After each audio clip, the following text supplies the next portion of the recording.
دوسرا سلاطین اور اس کا 13واں باب جو 25 آیات پر مشتمل ہے۔ اسرائیل کا بادشاہ یہوآخز۔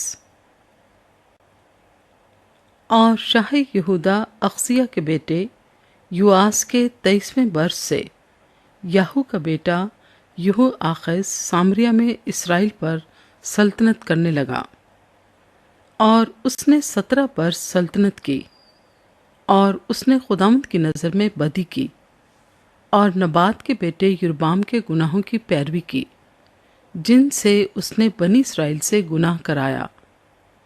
اس نے ان سے کنارہ نہ کیا، اور خداوند کا غصہ بنی اسرائیل پر بھڑکا، اور اس نے ان کو بار بار شاہ ارام ہزائیل اور ہزائیل کے بیٹے بن ہدد کے قابو میں کر دیا۔ اور یہوآخز خداوند کے حضور گڑ گڑایا، اور خداوند نے اس کی سنی، کیونکہ اس نے اسرائیل کی مظلومی کو دیکھا کہ ارام کا بادشاہ ان پر کیسا ظلم کرتا ہے۔ اور خداوند نے بنی اسرائیل کو ایک نجات دینے والا عنایت کیا، سو وہ ارامیوں کے ہاتھ سے نکل گئے، اور بنی اسرائیل پہلے کی طرح اپنے ڈیروں میں رہنے لگے۔ تو بھی انہوں نے یربام کے گھرانے کے گناہوں سے، جن سے اس نے بنی اسرائیل سے گناہ کرایا، کنارہ کشی نہ کی، بلکہ ان ہی پر چلتے رہے، اور یسیرت بھی سامریہ میں رہی۔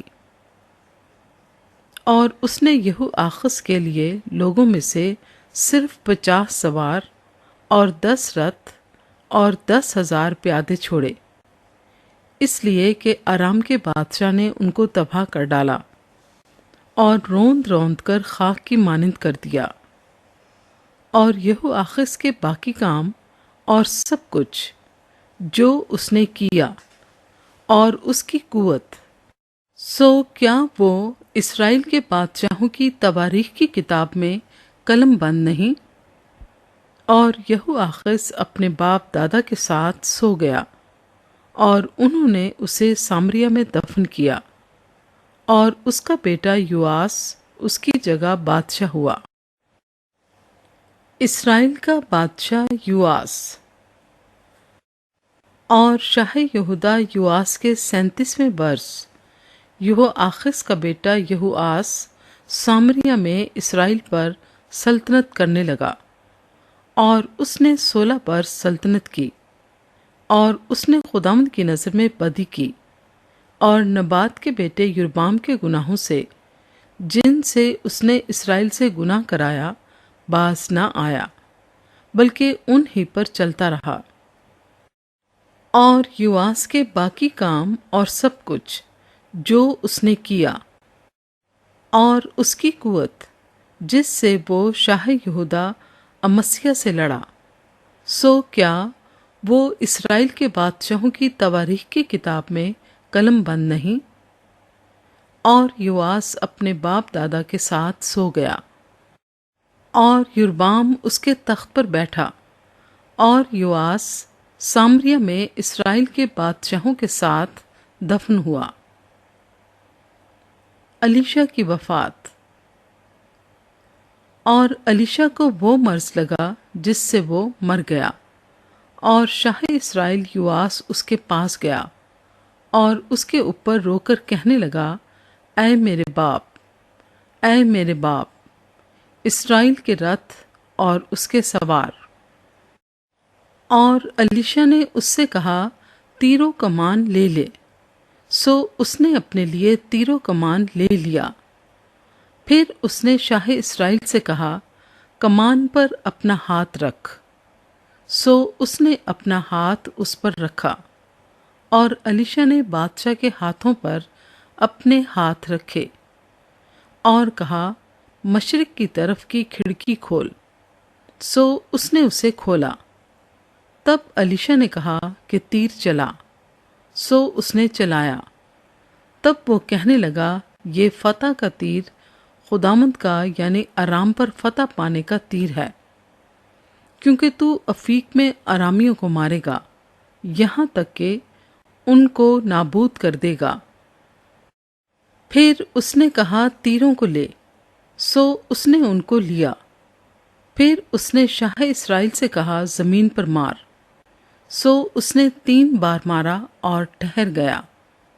تب مرد خدا اس پر غصے ہوا اور کہنے لگا کہ تجھے 5 یا 6 بار مارنا چاہیے تھا، تب تو ارامیوں کو اتنا مارتا کہ ان کو نابود کر دیتا، پر اب تو ارامیوں کو فقط 3 بار مارے گا۔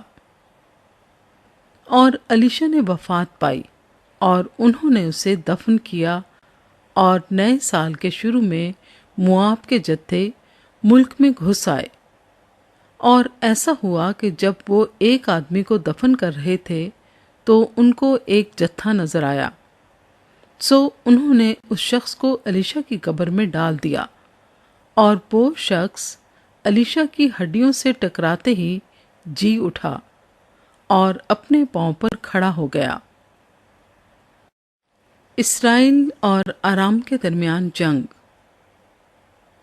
اور شاہ ارام ہزائیل یہوآخز کے عہد میں برابر اسرائیل کو ستاتا رہا، اور خداوند ان پر مہربان ہوا اور اس نے ان پر ترس کھایا، اور اس عہد کے سبب سے جو اس نے ابراہم اور اسحاق اور یعقوب سے باندھا تھا ان کی طرف التفات کی، اور نہ چاہا کہ ان کو ہلاک کرے، اور اب بھی ان کو اپنے حضور سے دور نہ کیا۔ اور شاہ ارام ہزائیل مر گیا، اور اس کا بیٹا بن ہدد اس کی جگہ بادشاہ ہوا۔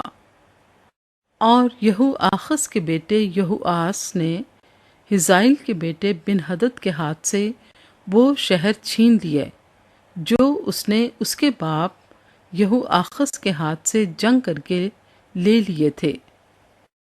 3 بار یوآس نے اسے شکست دی اور اسرائیل کے شہروں کو واپس لے لیا۔